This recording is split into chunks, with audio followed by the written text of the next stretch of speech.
We've been gone a long time. We back now. You twins? Nah, we cousins. There are legends of people with the gift of making music so true. It can conjure spirits from the past and the future. This gift can bring fame and fortune. Will somebody take me in your eyes? But it also can pierce the veil between life and death. Listen here, this ain't no house party. Take me in your arms tonight. Shit. Y'all ready to drink? Y'all ready to sweat till y'all stink? You want some? You keep dancing with the devil. Careful, boy. You gonna bite off more than you can chew. One day he's gonna follow you home. We got us a problem now. What the hell going on? Oh, we heard tale of a party. This world already left you for dead. I can save you from your fate. You don't need no saving. Yes, you do. And you are? I am. Your way out. Don't cry. It's all better now. Yes, I lied to you. I don't believe in magic. Ghosts, demons. Just power. Somebody please take me.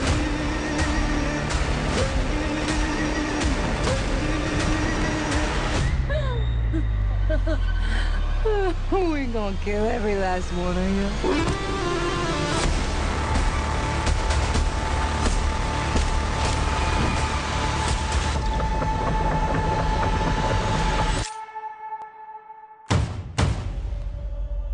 Hey, I didn't mean to scare you. Thought y'all done forgot about me in here. Come on, open the door, let on out of here. Stay. It's you? Of course it's me, open the door. That ain't your brother.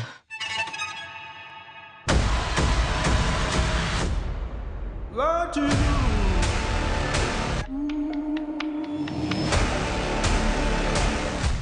Yo, smell anything? I think I shot myself.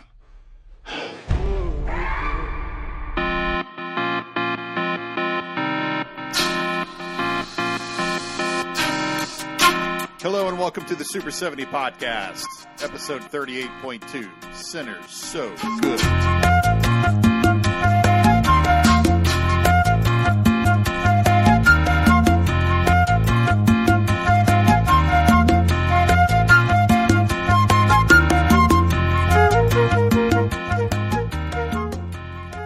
My friend and frequent guest on the show, Dave Anderson, went to go see Sinners opening weekend. I saw it the following Tightwad Tuesday. Dave messaged me soon after, and the message read, "Let's try that Zoom thing because Sinners is so good." And that's what this is.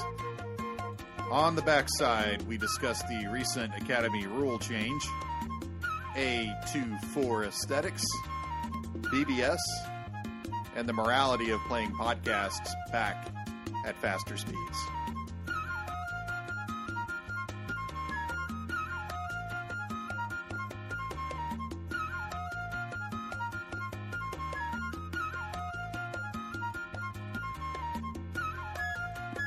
You saw Sinners last weekend. Correct. Are you recording now? Oh, yeah. Yes, on a Good Friday. You know, timing. But, you know, that is one of the bloodiest days of the Catholic calendar, so it makes a lot of sense. Yeah, I'm sorry to hear about Francis, by the way. I thought he was a good guy. Yeah, I mean, it's unfortunate, but it's, you know, if you completely believe the faith, he's in a better spot anyway, and that's the objective of the whole misadventure we call life. Right. Yeah. So, and Sinners being kind of... So was it released on Good Friday, or was it released... I think it was the weekend before. No, it was this past weekend. I just don't know if it was, you know, officially Friday or Thursday. Right. But it was definitely the week, you know, last weekend. So I wanted to see it before the spoilers got too out there. I don't know about you, but I was aware it was vampire centric, but I just wasn't sure on I wasn't aware of a lot of the plot details, right? Not that I think it would have mattered in retrospect, because it's more about the execution than the unpredictable twists and whatnot.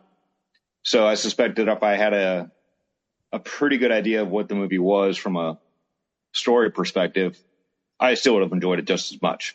And matinee pricing, so not mad about that. You actually made a matinee. Absolutely. And you saw what, on Tuesday? Yeah, I saw it on Tightwad Tuesday. I took Luke. I too was I'd seen the trailer a couple of times, and it wasn't really particularly something that I got to say that I was interested in, actually. But I knew that I was going to go see it. I had an inkling that there was something superstitious behind it, but the real break was Delroy Lindo going on to Mark Maron's What the Fuck podcast, and he dropped the word vampire. And I was like, oh shit, I wish they'd said spoilers so I could hit the 30-second forward button just a little bit faster. But it was a great interview with Delroy, and I have to say, like, that was a great motivation for me to go see it, actually, was Delroy Lindo. So he sold it quite well. Did he sell it on the film itself, or were you just sold on his personality and enthusiasm? Well, I've always been both. Like, I've always been a fan of his. Like, I think he's actually the best part of Gone in 60 Seconds. The Nick Cage movie, him and I'm aware. and Robert, him and Robert Duvall, I thought were actually the main reasons to watch that. It was the supporters, not the leads.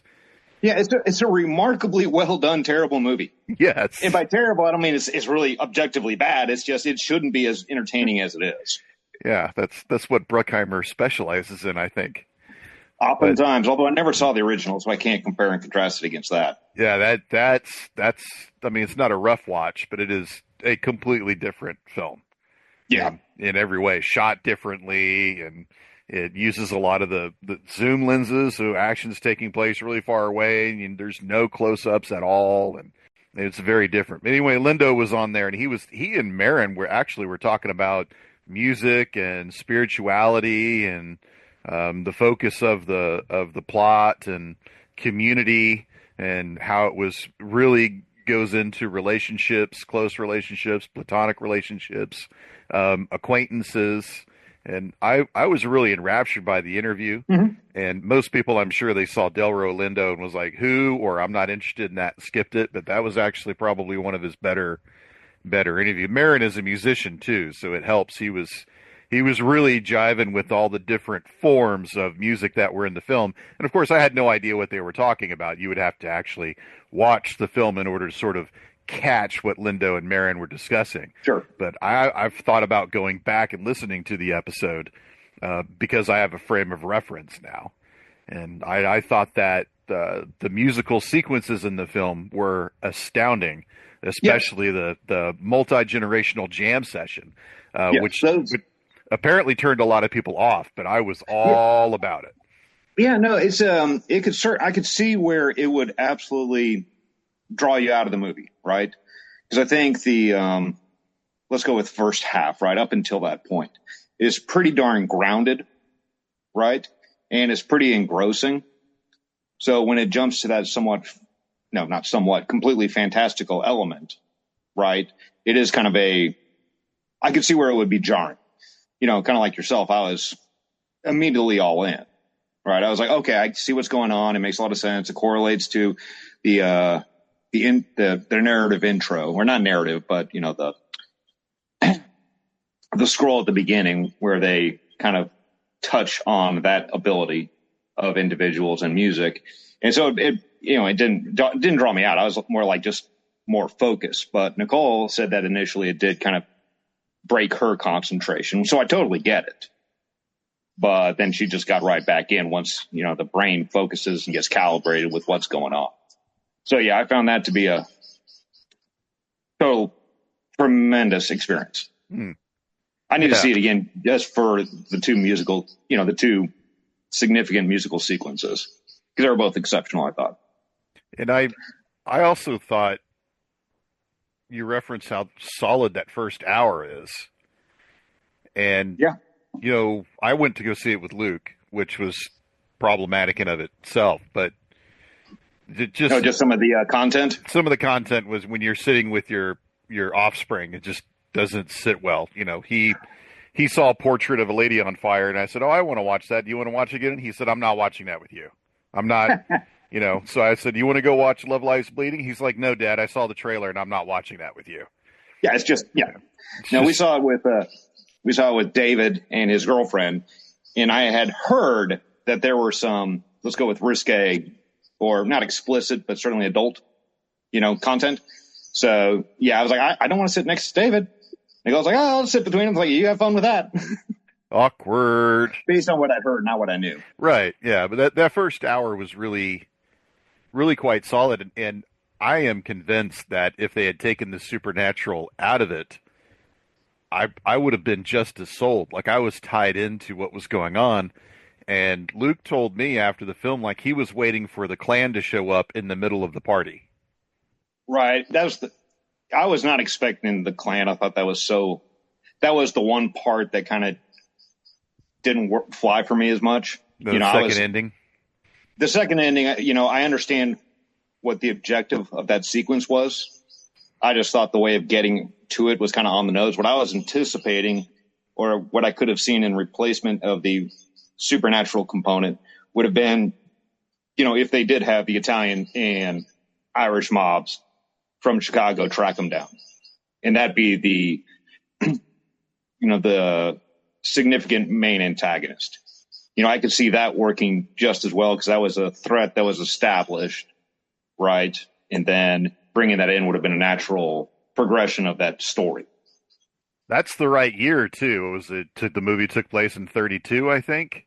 I believe that's correct, yeah. Yeah, that's a correct time frame. And it would have been awesome to have like a 3-way Tarantino Mexican standoff in the barn with the mob and the local criminal element, and then the Klan coming in, and the Irish and the Italians, particularly in the North, they didn't like the Klan either.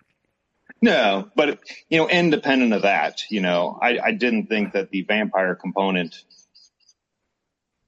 detracted from the story in my mind at all. It was just one of those where that second half, I think I put in my review, the first half I'd put it damn near a solid 5-star movie, and the second half is, it's kind of like the story structure is drawn or similar to From Dusk Till Dawn, right?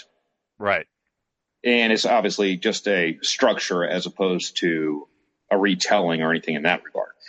So it just goes from in my mind, damn near 5-star to really well done, like 4-star. Because if the whole movie had been vampires in that perspective, I would have walked away and said, "Damn, that was a damn good horror movie." And it's hard to really, in my mind, transcend that genre, if you will. But that came pretty close. But still, it was like, okay, that's an incredibly solid 4-star horror movie. The first half was like, oh, this is a really outstanding, drama. And the set design was amazing. The costumes and that street that they had in that small town in Mississippi, it reminded me of that mile-long stretch in The Godfather Part 2, where everything was just super authentic. Oh, yeah, it was professionally incredibly well done. This bad boy, I don't know how many Oscar nominations it will garner, and I don't, obviously that doesn't confirm its excellence, but it is one of those where above and below the line type awards, I could see it really doing quite well. If this had come out, say, November of this year, as opposed to April, would it be an odds-on favorite for Best Picture? It wouldn't shock me. Will it maintain that momentum? Very plausible. Because it was really that good. It's one of the best things I've seen in years, frankly. I had this conversation with Luke about Coogler and how I'm not a fan of, I want to say, most of his work. I'm not a huge fan of Black Panther, but that is an enormously popular movie. Oh yeah, it was quite successful. Yeah. Would you qualify it as, quote, not a fan, as you just said, or would you quote more as like you just don't have the same level of enthusiasm as a lot of other folks? with that stuff. Yeah, I don't have the same level of enthusiasm. I think that's correct. Yeah, Yeah, because when you say not a fan, we're in the internet now where everything is the best thing ever, the worst thing ever. And when you say not a fan, it's like, oh, you think he sucks? Like, no, I don't think that at all. Yeah, not what I was saying. But he did. Let's see. I'm looking up his Creed. He did Creed. It's a pretty short filmography, right? He did Fruitvale Station, which I have not seen, but I've heard is quite good. Coogler's filmography. It's just got 4 films. Creed, Black Panther, Wakanda Forever, and Sinners. That's it, really, in a release. In Fruitvale Station, that's this initial one. Oh, that's true. That doesn't say short. It's not a short. It's just his first movie. Yeah. It also has Michael B. Jordan, and supposedly quite good, but like I said, I've not seen it. Yeah, I was taken with Creed. I thought that was just an exceptionally well done film, although I didn't like the story, which I think is my problem with Black Panther and Wakanda Forever. Is like I just wasn't wrapped up into the story. But for a boxing movie, that would be abnormal for me to like it. Like I don't like Raging Bull. I don't like any boxing films, really. You don't like any boxing films? No, I don't even. I didn't like Rocky 3. I don't like any of the Rockies. I wrote an enormous blog about this called Rocky 5000, The Mediocrity of American Filmmaking. And I didn't like... I think it's a bit hyperbolic there, but okay. Well, I didn't say horrible filmmaking. I said mediocre, right? Like it says, like you were saying, the two extremes don't match. I mean, out of all of those, Creed was like by far the best. Yeah, Creed was really quite good. Black Panther I thought was fine, right? It didn't knock my socks off. Some of the parts were really quite good, but then when it starts getting into the Marvel action stuff, I didn't think it worked tremendously well, in my opinion, from there. But Creed, I thought, was really quite good, right? But at the same time, I don't think at that point I was saying, my goodness, this is potentially, one of the most excellent and nuanced filmmakers of his generation, which after this, maybe, maybe. Yeah. Well, I was really impressed with this conversation that Coogler had with, what's his name? Kevin Feige over at Marvel. Because Coogler went on to the WTF podcast. And Marin is not a superhero movie fan at all, even though he's in one. He's in The Joker. Is that a superhero movie, though? Yeah, different conversation, I guess. But anyway, Coogler, Marin talked to him and said, so you're talking to Kevin Feige, like, what's that conversation about? Is he putting down limits for your vision type of thing? Like, there's obviously a formula and beats that you have to hit in order to have a superhero movie or a Marvel movie or, this specific movie in the MCU. It's got to have these certain elements. How restrictive was that? And Coogler was really open. He said, not really a lot. Feige said, I saw Creed, you had it, dude, take this and run. And Coogler said, down from the costume design to the set design to his influence on the story going back to the comics in the 70s that he read apparently as hand-me-downs from his older siblings. Apparently all of that was all him. And I think, and it, it smashed through. It made a shitload of money. Oh, it really did. And it's one of those where you could easily look at it and if you're a total cynic, say, oh, well, they were all making $8 billion at that point. But that one, yes, it was certainly better than most, right? It just wasn't my favorite by any stretch. Yeah, better than the Hulk. True. Very true. Where I was going with that thread was after walking out of Sinners, in my conversation with my son, I said, I think the transformation is complete. Like, I think that Coogler is now like on a track. Like, we'll see what his future output is, of course. Like, there could be an After Hours coming up. There could be a King of Comedy or something like that. But after that, I consider him a master. It was that profound to me, at least. Yeah, it certainly was a major flex, if you will, as the kids say. Yeah. Right, but it didn't feel false at all, I kind of...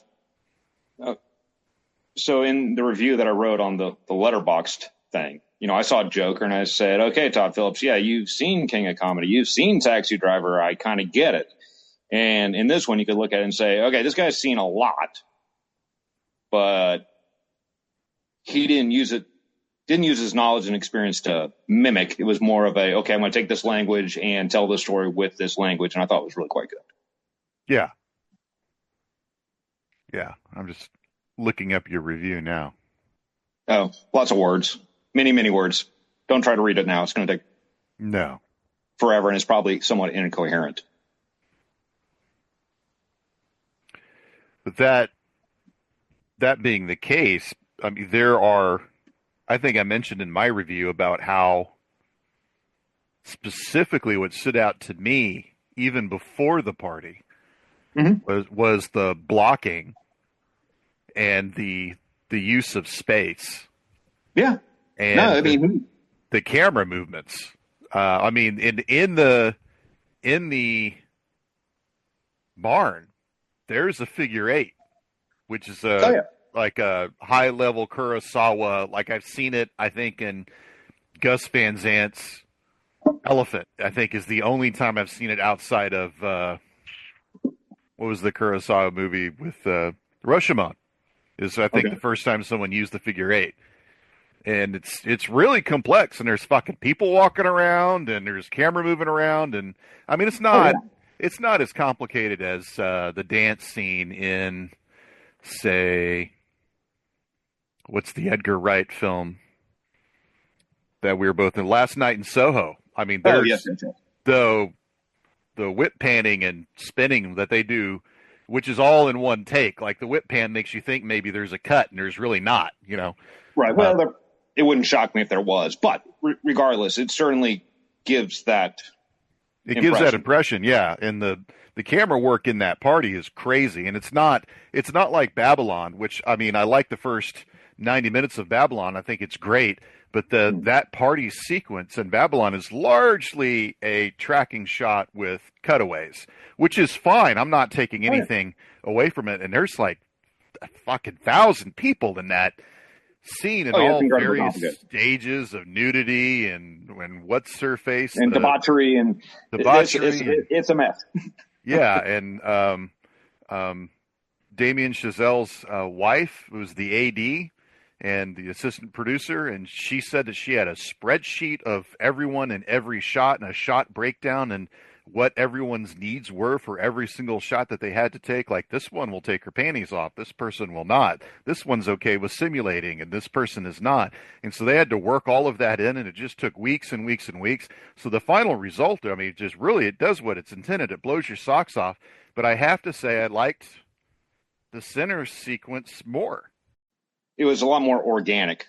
Oh, yeah. It seemed like, in my mind, it was designed to keep your attention locked in, as opposed to stepping out of it and saying, oh my gosh, what's happening here is a technical marvel, right? This was similar to obviously the very famous Goodfellas, Copacabana sequence. It's very similar to, not similar in content, but in desire or the point, it's like the big shootout in Hard Boiled, where it was like, okay, I'm just going to keep you focused. And one of the best ways to do that is to just continue the shot. And at some point, you got to kind of go, wait a second, I don't think I've seen a cut yet. This is pretty impressive. But that wasn't the objective of it, at least to me. Right. Like the famous one is the opening shot of Touch of Evil, which there's, I don't know, it's almost a reel or something. Like, that's impressive, but that's just one long take. Like, just rehearse what you have to do a bunch of times. And there was audio dubbed into it, blah, blah, blah. Like, it's impressive, but that's not nearly as difficult to pull off as something like this. I mean, you think about how they had to teach everybody how to dance. Even if they had trained dancers, they wanted to coordinate everyone to make certain moves a certain way, and there's dozens of people in every shot. Oh yeah, it's a lot of homework. Yeah, it just seemed like tons and tons and tons of prep work, and you're only going to pull that off with someone like Coogler in the helm. And I really think that he's just so exciting as a filmmaker. there's some boxing shots in Creed, like I don't like boxing, but some of the way that it was staged, particularly when everything cuts out and it's just him and his opponent, and he's able to focus on his opponent and block out the 30,000 people that are in the stadium. I thought that was a brilliant move, because that focused my attention. Yeah, absolutely. It was kind of like the sequence in the movie you just said you don't like, which is Raging Bull. When I think it may have been but it was a similar technique, but like I said, not copying, more just drawing from it. I think it was the second LaMotta Sugar Ray fight, I think, where they do the same thing. It's been a while since I've seen it. It's not one of those that you throw on the rewatch, but yeah, it's like there's a point. It's not showy to be showy. It is done a specific way to grab your attention and focus it. And it's really well done. Yeah, absolutely. So I agree. From a technical perspective, he's certainly the real deal. But more important to me was that, from a story focus, obviously, even if it was struck you as a very personal story, right? It's like, this is something he thought of, and for reasons that he knows was very important to him to tell the story, right? It seemed like one of those that it's like, I just have to tell it. Like, okay. And sometimes you see it and it's like, okay, no big deal. And sometimes you get these type of things where it's like, okay, that was really super impressive. Yeah. And you can tell his passion in the project, in the performances and the care that goes on with everything that the camera looks at. There's enormous passion, and his passion for personal relationships between the characters and their loved ones and the characters and their friends. Were you fooled at all by the brother reveal? I mean, did you know that he was playing the same? Yeah, I'd heard that he was performing twins. I had no clue. Oh, okay. Well, that's a good way to walk in. Yeah, I was completely in the dark, and even in the reveal when they're standing up against the car, I was actually looking at both of them, thinking, "Man, these guys look." The guy on the right, I knew was Michael B. Jordan. I just knew, but the guy on the left seemed to have a slightly different nose, and he had gold in his teeth, which greatly distinguished him when he smiled. But he just physically looked like a different person, just slightly. Yeah, I mean, it was a really good portrayal of twins, right? Because, I mean, we've all met twins in our life, and they look remarkably identical, hence the name, I suppose. Wow, I'm a genius. But it's also one of those where if you spend enough time, there are subtle differences that's like, okay, these are certainly unique individuals, but it's eerie how similar. So it is that kind of strange middle area of not being a carbon copy, but being so close, it's not unnerving, but it's unusual. Yeah. So I thought it was really, really well done way of doing it. And the personalities of the two characters were different, but weren't so dramatically different that it was almost jarring, and almost unrealistic. Like there's the Tom Hardy movie where he plays twins. Legend. Is that what it is? And I remember watching that, and it's been a long time, I think, since I saw it. But it was like, if I recall correctly, the two personalities and looks were dramatically different. You could tell it was the same actor, but it was almost a yin and yang. And this one was like, oh, these people are almost the same, but different enough. That's why it mattered. Well, my son had seen Legend, and he told me to watch it after seeing this because I hadn't seen it. The one that sticks out, Rachel Weisz recently did a remake of Dead Ringers, in which she did. I haven't seen. No, that's like either. A TV show or something, isn't it? Yeah, it's like a 6-parter. But the original Dead Ringers, I think that was the first time that they stitched together 2 frames of film in a computer in order to pair off a one shot where they actually scanned it, and it took forever and was incredibly expensive. And I think there's only 3 shots in the film in which they do that because it was so expensive. But I do not remember. I haven't seen Dead Ringers in probably 30 plus years. Yeah, I'm kind of similar. I don't remember. I remember watching that when I was younger and just being confused. Like I couldn't tell who was who, right? Like it was what, And there's that famous conversation in a bar where the woman that they've both been sharing is like, oh, okay, so unless I paid attention to how tall you are, you're basically, I couldn't tell you apart. And I said, that's this film's problem. That's why I'm constantly lost. But I had zero problem in this film. Like, this was, and I think a lot of it was because Michael B. Jordan would just carried himself differently, moved different, had a different gait about him that just distinguished him so much. I mean, there's that scene at the train station. Mm-hmm. And then there's a parallel scene because they're apart. And so then they're doing kind of, they're cutting away from one brother to another. I think there's the one at the train station is paired off with a separate scene that's happening at his old house where his girlfriend is the local girlfriend or wife. It was unclear to me what their marital status was, but that's not relevant. Right. Yeah. Where they were having a conversation. And it just looked like two completely different performers. And so when they were both back together at the barn, I leaned over to my son and I was like, holy shit, are they both Michael B. Jordan? And Luke looked at me like I was an idiot, but I was really, you're so observant, Dad. Yeah. So bright of you to catch on after 30 minutes of screen time, but I was really impressed by that. Yeah, the performances, as far as I can recall, universally were pretty tremendous. It was damn near a perfect film. And if you're looking at it from a perspective of, did it execute what it set out to do? Heck yeah.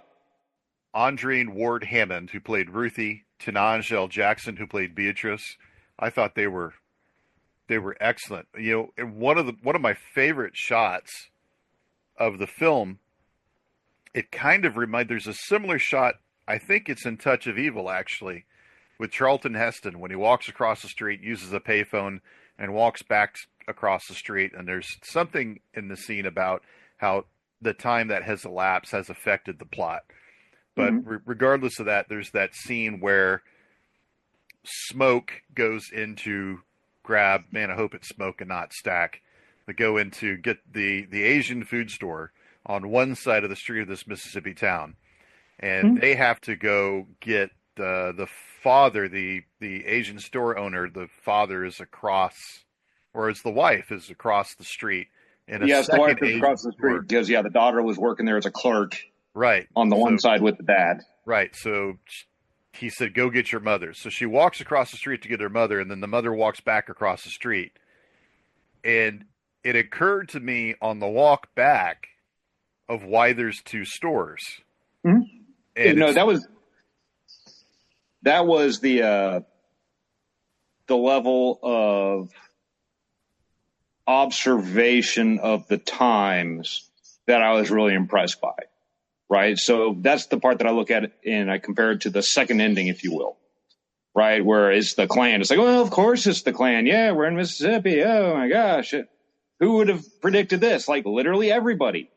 But the subtlety and, commentary of the breakdown between the two sides of the street was where I was super impressed. It's like, okay, I see what you're doing. It makes a lot of sense. Even more so than, commentary, as I use, finger quotes. It was just an observation. Right. Right. And that's subtlety is something that we don't get a lot of these days. So I always appreciate it when you get it. It was understood that the culture and the society worked this way. Yeah. And the story took place in those rules. Mm-hmm. Kugler didn't have to beat you over the head with it. Right. Like, say, Spike Lee would have. Yeah, and Spike can do some great stuff, but there are times where he's like, okay, I'm really in your face. And, okay, that's what the point of some of Spike's movies are. Right, and it's got a point. And it's like, okay, yeah, let's look at it and talk about it and blah. But on this one, it was more like, okay, the story is X, and this is the world they live in. And I'm establishing the world. And then it plays into, later when the Irish, again, air quotes, want access to the barn because they too have music. They're like, this isn't really for you. Yeah. So it's consistent in that world, right?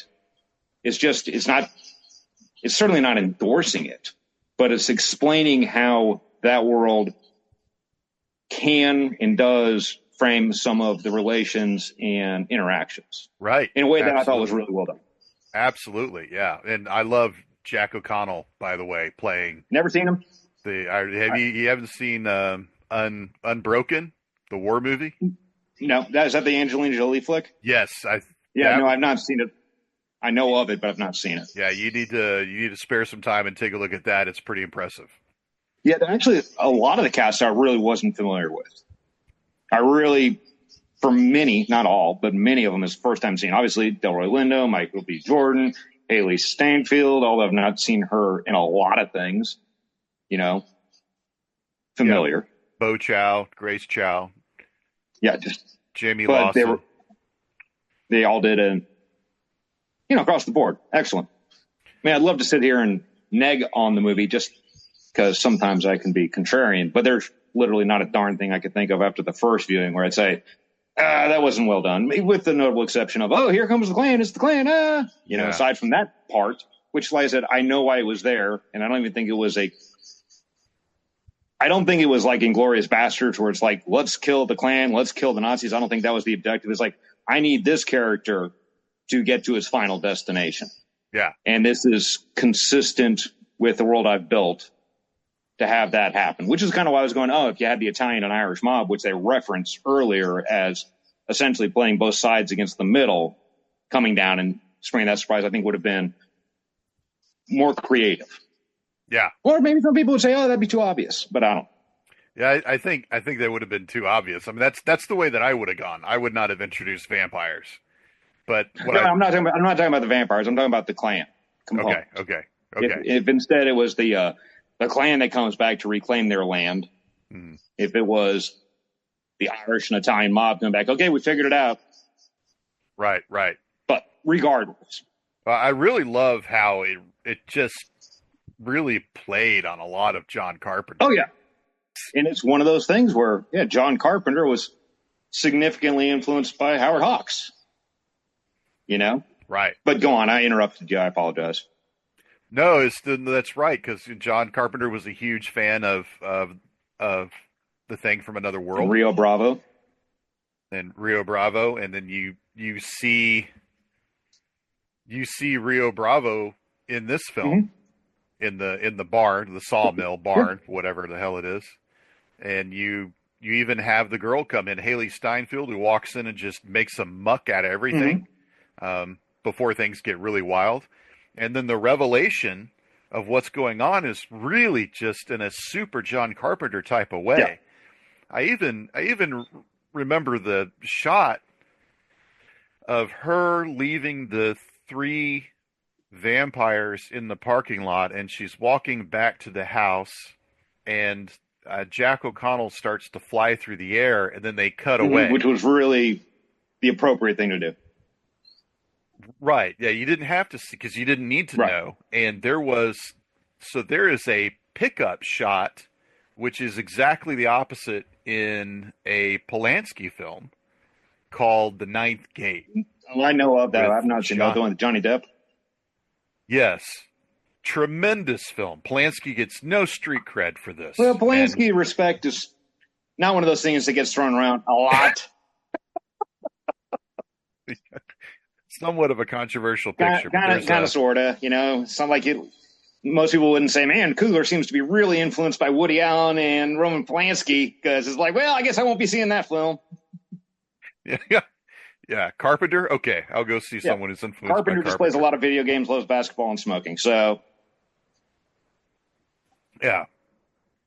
But so in that film, there's a shot of Emmanuel Senior just coming down as opposed to taking off. And she breaks up a fight between Johnny Depp and some street thug.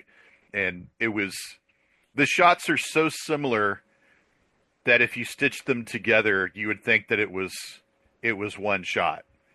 I hadn't gone back to see The Ninth Gate, but that shot is really resonant in my mind. And when I saw that in Sinners, I immediately thought of that 3-second shot from The Ninth Gate. But the revelation of what was going on just reminded me of Kurt Russell and Wilford Brimley trying to figure out what the fuck is going on at the ice station, and just like the 1, 2, 3, 4, and all of a sudden in the lab the thing fucking pops out and everybody freaks out. Like I had the same sort of feeling in this film, and I thought it was a brilliant way to not ape at all, right, but to follow a rich Hollywood tradition.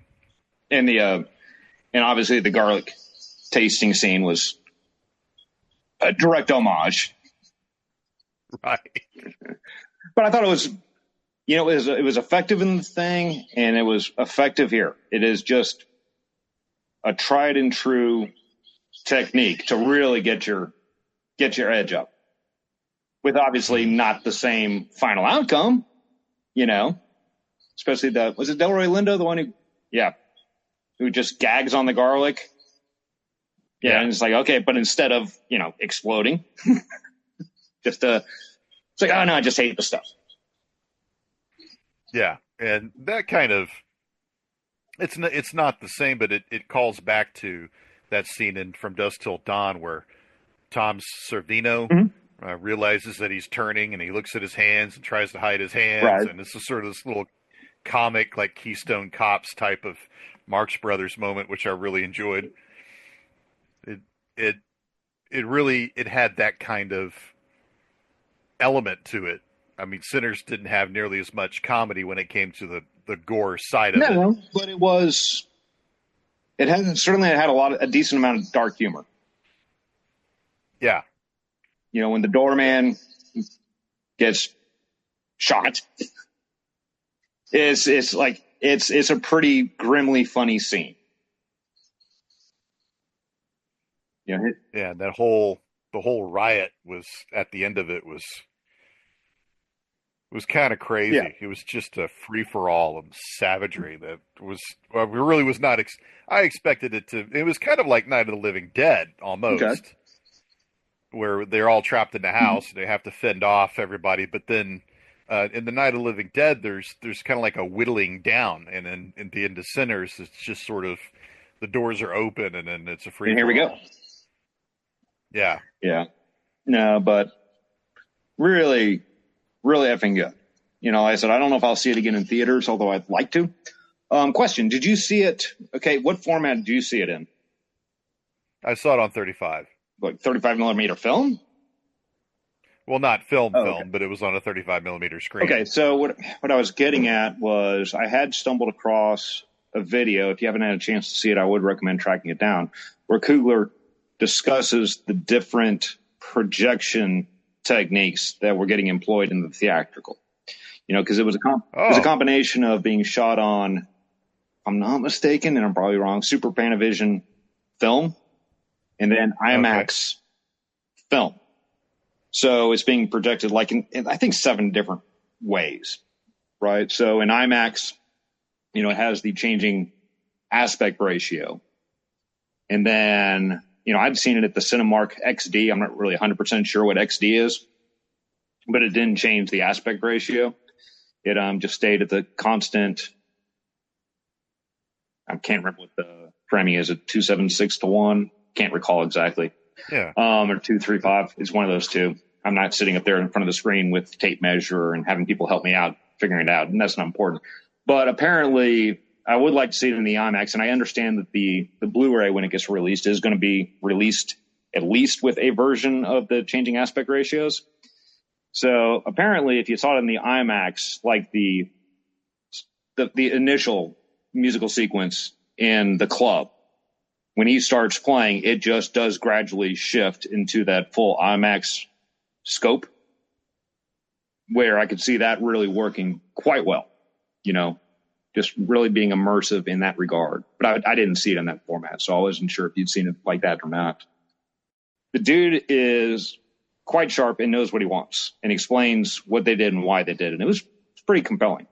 Although his accent is his voice was not what I expected to come out of his body. I can tell you that. Coogler? Yeah. He was another guy who he went on to Marin when Black Panther came out. I think I already talked about it. And he had a very strong accent, and it took me a long time to adjust to it. There's a cadence that is pretty specific, and just not what I expected, which, that's obviously some degree of bias, like, because it doesn't come off as all that eloquent, which is incorrect. It's just the cadence is like, that's not what I expect that to sound like. Right. Well, sophistication, as we know, comes from many different corners of the globe. Well, we know people who are in the middle of nowhere who are huge Tolkien fans. Absolutely. Yeah, no, absolutely. That's just how the world is. Yeah. What else you got? Haley Steinfeld? She was fine. She was good. I thought her character made a lot of sense, right? Thought she was quite good. I mean, I don't think she was as, some of the actors in the movie, I couldn't imagine anybody else playing it. It's like they were just so well realized and so well done. They kind of owned it. I think she was slightly different in that I could have seen, not a dozen actors, but I didn't think she was uniquely excellent, but she was quite good. Well, I remember her in the True Grit remake, which was kind of the reason to watch the True Grit remake. And I believe she was nominated for that. I think that's right, yeah. She was quite young, 12 maybe? Yeah, she was young when I think somewhere around there. That broad range. And I just remember being just really blown away by that. And I had seen her in other things. She's actually in the Bumblebee movie, the Transformer Bumblebee. Oh, I didn't see that one. That will surprise you. I heard it's better than you would anticipate. It's the only good Transformer movie. Don't say that. The first one has got a special place in my heart. Probably because my son has seen it 355 times. The first 20 minutes has a special place in my heart when they've got Puff the Magic Dragon ripping out the 105 millimeter howitzer onto the sand monster like that. No, that was fantastic. After that, it went downhill real quick, and then movie after movie, it gets worse and worse. It does progressively get worse. Fucking Wahlberg going, it's a Transformer. I'm filled with fear. The gradual arc of the series, which goes from low to the below ground. Subterranean. Yeah, I mean, compared to that, Bumblebee is like artwork. But Bumblebee in itself, like if you just saw it in a vacuum, you'd be like, man, this is a really good film for preteens. Yeah. This is awesome. I've heard it's pretty entertaining. Just hadn't seen it. Yeah. But she's replaceable. And so I just kind of forgot that she had that kind of talent or skill level. But I thought she was exceptional with this and just had the accent that she put on for this, I thought was really surprising. And it took me a couple of lines to get through. But then when she starts pumping them out like real rapid fire, 1930s, kind of used to be a flapper girl type quick wit, I just thought it was amazing. People in the South, as we know, have very long, slow McConaughey-like draws. And you see, I can get rid of the Texas accent whenever I want. Or I can just slide real deep on into it like this. How do you decide? Well, to tell you the truth, I find that this accent here don't do me no harm with the ladies. And her character was unique in that she kind of took the other way with it, and she just seems so from the hip with her comments that it really introduced some electricity into her scene. Yeah, no, like I said, she was quite good. I mean, I've got no complaints with her performance or anything else. And actually, the thing I'm most familiar with her with is kind of embarrassing, but it was the Disney television show Hawkeye. Yeah. And she's actually... Yeah, I like that. I did too. I think it's generally considered pretty bad, but I actually enjoyed the heck out of it and found it very charming. And I thought she was really entertaining in that. And yeah, she was obviously a dramatically different performance in this. But yeah, she was quite good. I specifically liked her the last two episodes where she's running around with Florence Pugh. Yes. Who plays the White Widow. I just thought their chemistry was really quite good. Yeah. Okay, so I'm looking up Coogler's Next Up. I'll be interested because I haven't heard. I suspect it's going to be one of those he's got like 3 to 5 things that these linked to, and who knows what will actually happen. Hold on. IMDb is trying to sell me something. No. Okay, so he's just listed as producer, including Eyes of Wakanda, which if he's up for 4 episodes, I'm guessing that's going to be a Disney. Ironheart, he's going to be producing that miniseries. And who knows what that role actually entails with that type of property. I have no idea. I'm going to be very lukewarm on that until I see a trailer.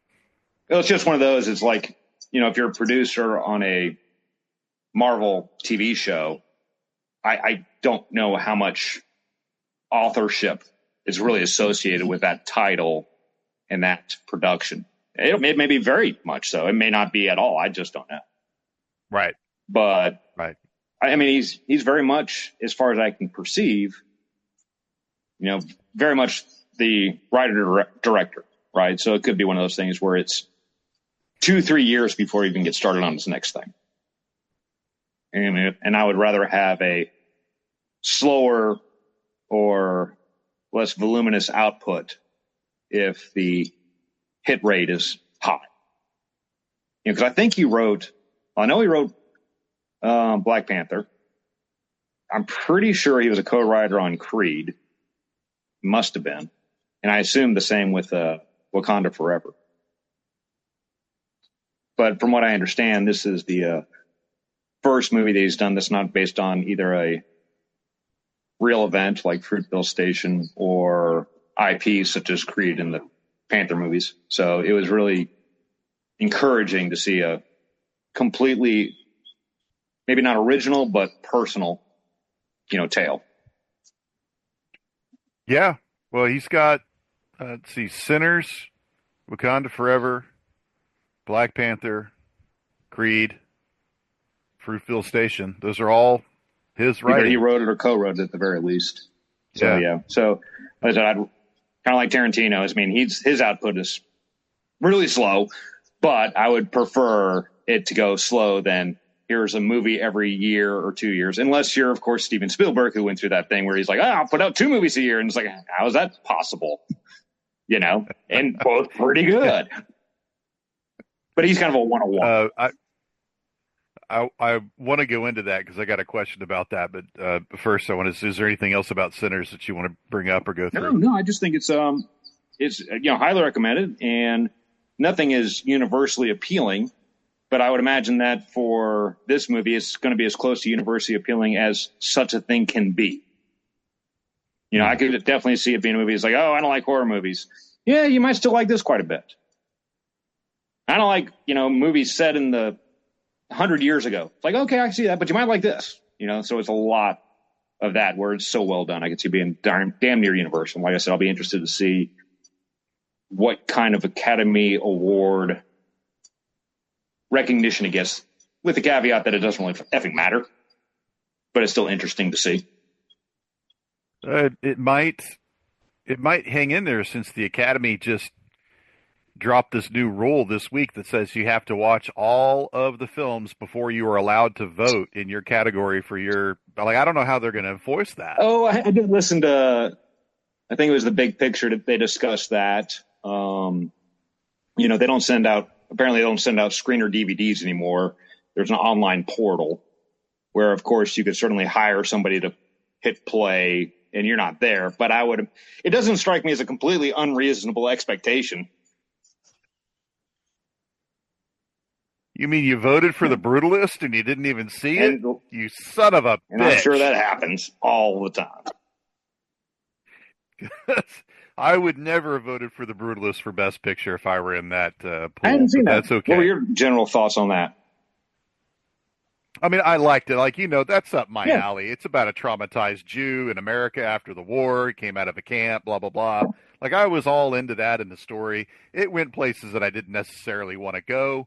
There was an enormous amount of the recognition of trauma, which I really thought was the central theme and fit very well, that basically most of Americans don't understand, because we didn't sacrifice 90% of our lives in order to win that war.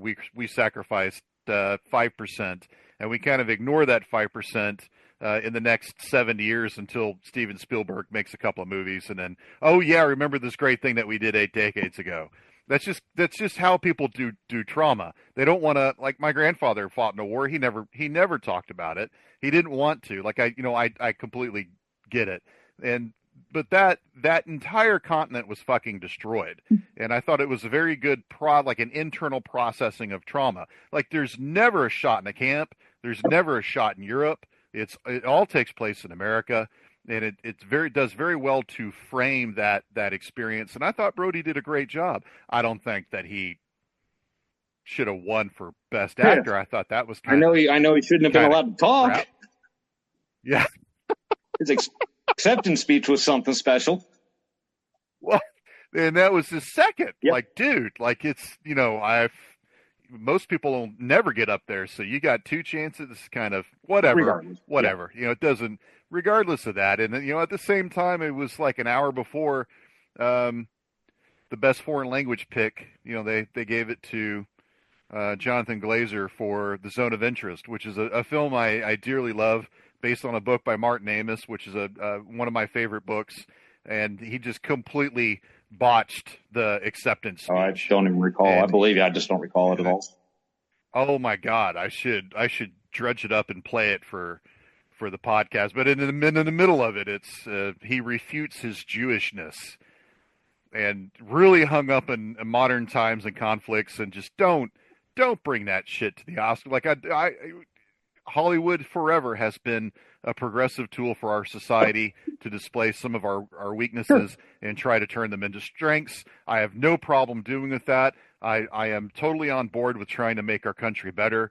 That's perfectly fine. But the way that these two particular individuals went about trying to do that, like, I would rather just Tim Robbins and Susan Sarandon come out and bitch for 5 minutes. Oh, I don't know about that. I would rather just have...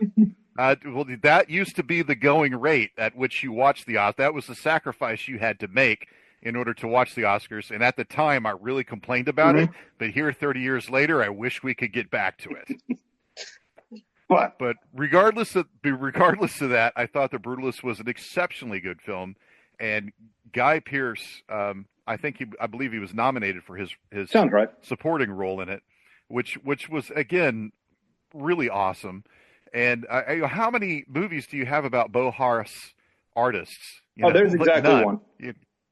Yeah. And I was on board with it, but by no means did I think that it should have won for Best Picture. It also suffers from a lot of what I'm becoming to call A24-ism. And A24-ism is we're going to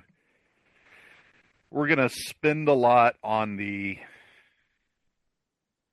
Well, they're basically on the technology and the scope, and we're going to show you grand vistas. Well, that's not really been A24's enormous modus operandi. No, this is well, no, just wait where I'm going with this. It's okay because it was shot in VistaVision, which you and I talked about before, and it's got these real sweeping landscapes, and the whole movie looks absolutely beautiful, and yet there's no more than 3 or 4 actors on the screen at the same time.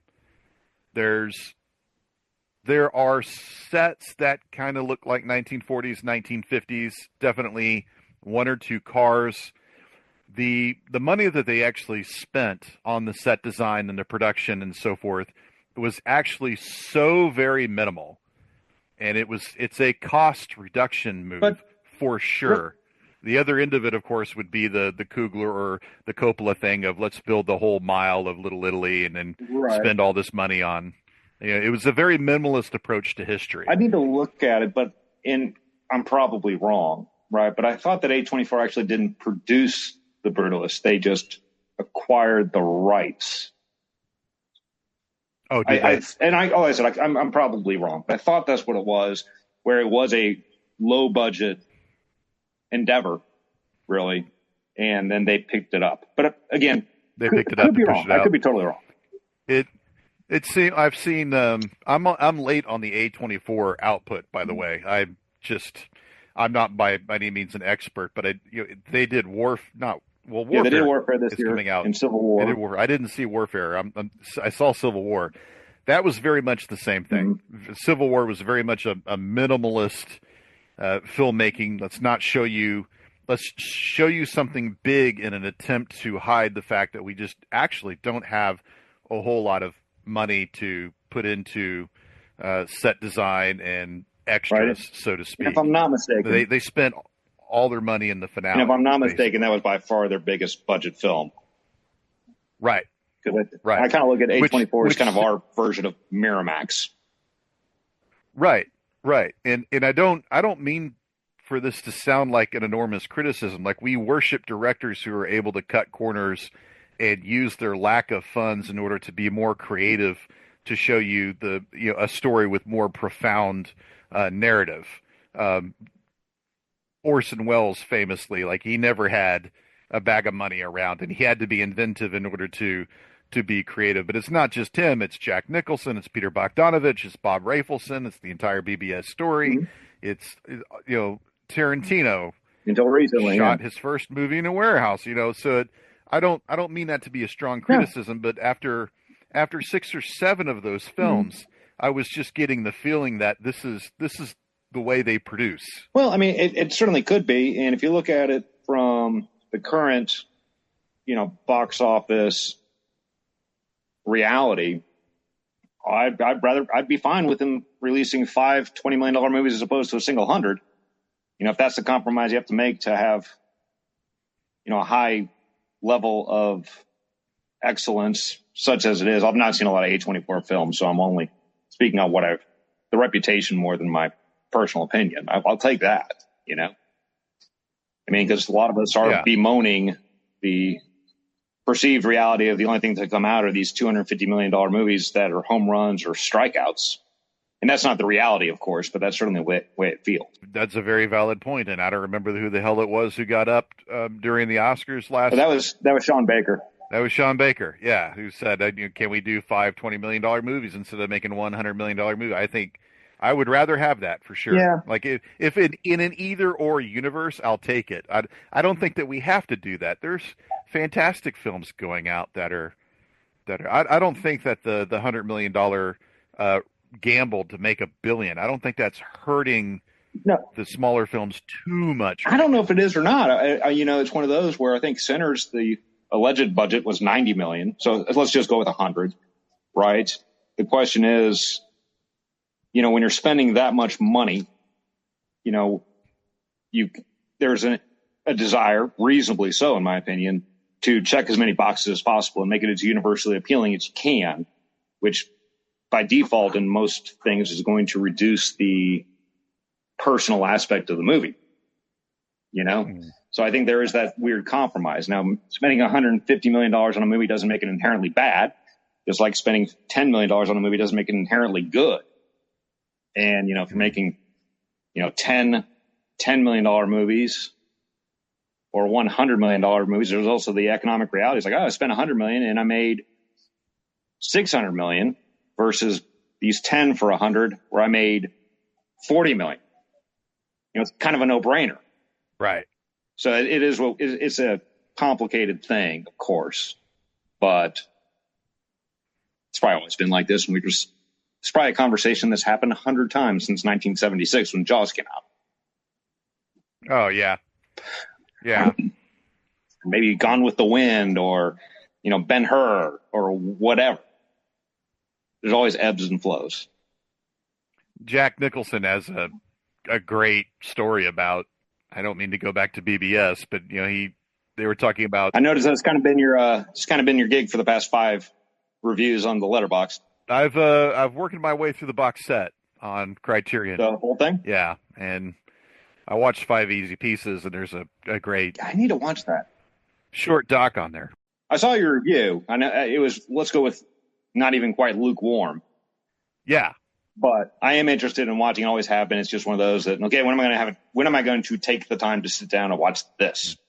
It's interesting. I've heard it's very interesting.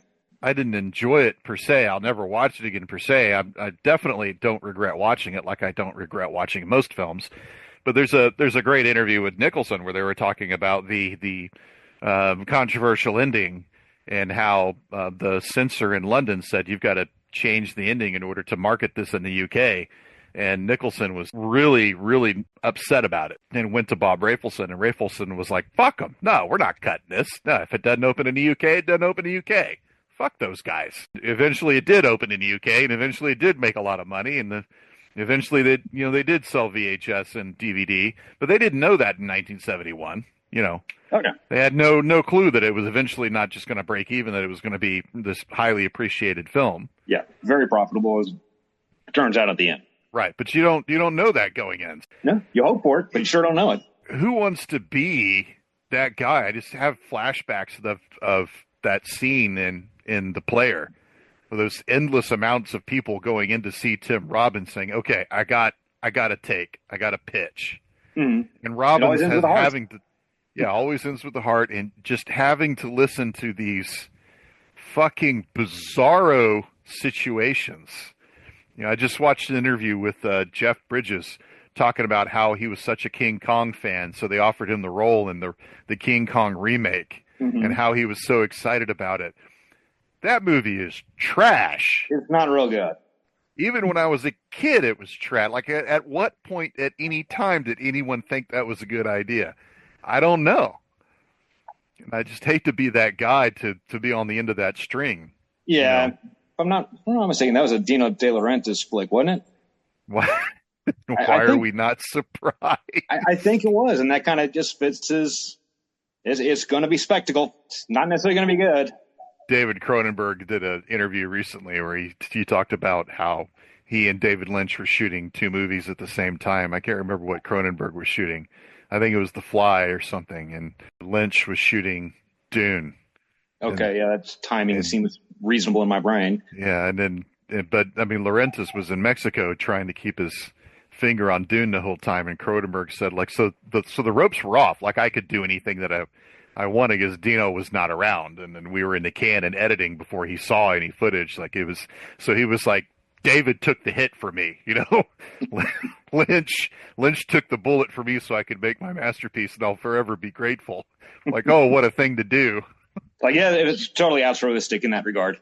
What's the most recent podcast about movies that stood out for you? You know, I thought the Spielberg Blank Check series was pretty good. You know, I listened to that in its entirety. Their new one is on Amy Heckerling, so that's pretty interesting to see where that goes. I was actually going to bring that up. What's that? The Blank Check Spielberg? Yes, because many years ago, and I don't remember how long it was, you told me you've got to check out Blank Check. It's actually really quite good. And I looked at the standard runtime of the episodes, which is usually in excess of 3 hours. Oh, there's always in excess of the length of the movie, that's for sure. Yeah, and even for Schindler's List, they exceeded the runtime of that film. And I was thinking, I'm not going to sit through this. But I don't know when it was. I think it was their episode on Midnight Run, which was an exceptional episode. And I went back and listened to a few more, and I wasn't greatly impressed with their run on Spielberg's later career. That was way back. That was like 7-8 years ago. Yeah, where they did Munich and everything. With a lot of podcasts, hint, hint, my audience, things get better with age. This recent run they did on Spielberg from Duel to Sugar Land Express all the way to... Was Schindler's List? Schindler's List was the last, and yeah, that was 3 hours, 50 minutes. I have to say, they hit a lot of notes on Schindler's List that I thought that only I was aware of, because I'm a self-centered, narcissistic history nerd. It's a bit extreme. But to know that you've got three people out there who are not reading, 100 books on Holocaust history that pick that up as a cinematic example or representation of what's going on. I thought that was excellent. Yeah. I really did. It's very compelling. It almost made me want to go back and watch the movie, although I don't think that I will. Yeah, like who wants to do that? Who wants to, Not I. I took my son, we went to go see the re-release on the big screen, and it was amazing, and it's an amazing film. But do I want to pop it in right now? No. And I've seen it probably 10 or 15 times. Their episode on Temple of Doom was pretty good. It was. I strongly disagree with their personal opinion of the movie, but it was a good episode. Yeah, I think you and I are on the same page on that. I wrote a blog about that, a movie review about it. You can go to www.thatdylandavis.com, go to my film reviews, find my one on the Temple of Doom. I think that Kate Capshaw is unfairly maligned for her role as Willie Scott. That's just my opinion. regardless. Although she does get reduced to pretty much shrieking for a good part of the runtime. I think it's completely made up for by the initial sequence in the Obi-Wan. Is it Obi-Wan Cafe? Is that what it is? Yeah, Obi-Wan Club. Obi-Wan Club. Yeah, excellent. But yeah, no, I thought that was a really good series. Every Sunday, take Milo for his walk on Sunday, and get through the first 1/10 of that podcast because they are so darn long. Do you listen to your podcast at speed? Yeah. Or do you speed them up? No, I never speed them up. Do you? Yeah. Oh wow, I thought that was like strictly psychopathic behavior, but apparently I'm in the minority of like never doing that. Yeah, usually 1.2, but sometimes faster, sometimes 1.4 or 2. See, that's when I wonder is when you suddenly have your hosts sounding like the Chipmunks. No, it's the same tone. It's just the pitch doesn't increase. Okay. It's not like a tape or a record. For a non-cinema podcast, the Stuff You Missed in History class did an episode this week on Theda Bara, the famous 1920s actress who came from, I believe, Czechia, came to Hollywood and did 40 films in 3 years and then retired. Oh, boy. And that was... That'll do it. Yeah. And then I recently watched Cecil B. DeMille's Cleopatra. Okay. Which was only an hour and 45 minutes. I've not seen it, so I have no opinion. Clear, black and white, Claudette Colbert, brilliantly done in terms of the overwhelming set design that you get from a DeMille film. Mm-hmm. It actually, Luke and I might rewatch the Ten Commandments. Oh wow! Because we were talking about it on Easter, like we should have watched the Ten Commandments on Easter because I watched it every Easter. Right. Usually it came on Saturday and then they'd finish on Sunday. That's just my life growing up is tuning into CBS for shit like that, or when I was a kid, the King of Kings was one of those that they would play quite a bit. Yeah. Usually on Christmas Day, until TBS took over It's a Wonderful Life and boom, 24 hours straight, which was then replaced by Christmas Story, I think. But I do have a fondness for that type of earnest cinema. Mm-hmm. Like I remember watching on Encore, they played the Bible with George C. Scott, I believe, played St. John the Baptist. Okay. Sounds like stunt casting. And it was an ensemble cast. Yeah, I think it was a John Huston film, and he did the voice of God. I didn't think it was pretentious. I thought it was truly people trying to, like William Wyler and Ben-Hur, just trying to make a really good story that affected millions of people. And I miss that about Hollywood, that earnestness. Yeah, there's a lot of cynicism and irony, which I don't necessarily need 100% of the time. And I'm sure it's not 100% of the time out there, but it certainly feels like it. Yeah, and people, I think a lot of that is lost, like the Passion being embroiled, or the Last Temptation of Christ being embroiled in so much bullshit, or Dogma even. Well, people are just getting really uptight over not a whole lot. Well, I mean, yes and no, right? It's one of those things where that's not my personal reaction to those topics, right? But it's, when people see you as messing with their fate, if you will, or their faith rather, as you will. I don't know if it's necessarily the way I feel, but I kind of at least get it. And it's certainly not as extreme, if you will, as, making a French cartoon somewhat mocking the Prophet Muhammad, where that's worse than a picket line. It's not new and it's not unique to overzealous Christians, if you will, and I like I said, I kind of get it. I don't necessarily feel that way in any stretch of the imagination, but I kind of at least see why it gets so bent out of shape. I think it's silly, but like I said, at least I get it. One of my watches I got that I have to do on my bucket list is the Anthony Quinn film, The Prophet. Okay. I think it's 1968 or 66 or something, and he plays Abu Bakr, the uncle of Muhammad. Of course, you can't portray a Muhammad on screen. You can't have his voice or anything. Well, you can, and that's what you're getting at, I guess, right? Is you certainly can, but you're concerned with the potential repercussions. Right. So for this film, the camera is Muhammad. Okay. So yeah, So they didn't violate that tenant. It was done very carefully with kid gloves type of thing. And Anthony Quinn called it one of those respectful. I mean, there's, as far as I know, there was no jihad over it. Anthony Quinn said that it was one of his favorite films that he's done. But it reminded me of the short clips that I have seen reminded me of Lady of the Lake, the film noir from the early 50s or late 40s. And I can't remember if Veronica Lake was in it or it was somebody like that. There was a blonde that was in it. And the camera was the detective. So you were Marlowe going through trying to solve the case. So it's a first-person shooter from the 1940s. Only in that one, of course, there was a disembodied voice. It was kind of, Humphrey Bogart. It wasn't him, but it was somebody like him, It was, right. And then I found the bloody knife on the floor, and, that got real tiring real quick. I can imagine, yeah. So, but I do want to watch The Prophet. We'll see when I can if I can find a copy. My God.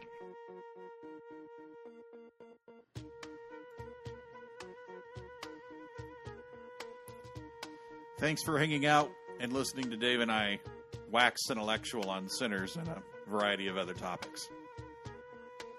You can find the Super 70 podcast wherever you find podcasts. You can find me, my books, and my blog at www.thatdylandavis.com and at thatdylandavis on Threads, Letterbxd, and Blue Sky. And you can reach me at thatdylandavis@gmail.com. You can find Rosalind McPhail on SoundCloud and Facebook. I'm Dylan Davis, and we'll meet next time, probably somewhere in Southern California.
Provide some context for what tickets you guys choose to buy once they go on sale. I'm really excited to announce that Sinners was captured on film. It's a format that I fell in love with when I was in film school. So I brought a few film strips along here. This is Super 8 film, which was used for like home videos and has a real beautiful aesthetic. Those little holes on the sides, those are called perforations or perfs, abbreviated. This is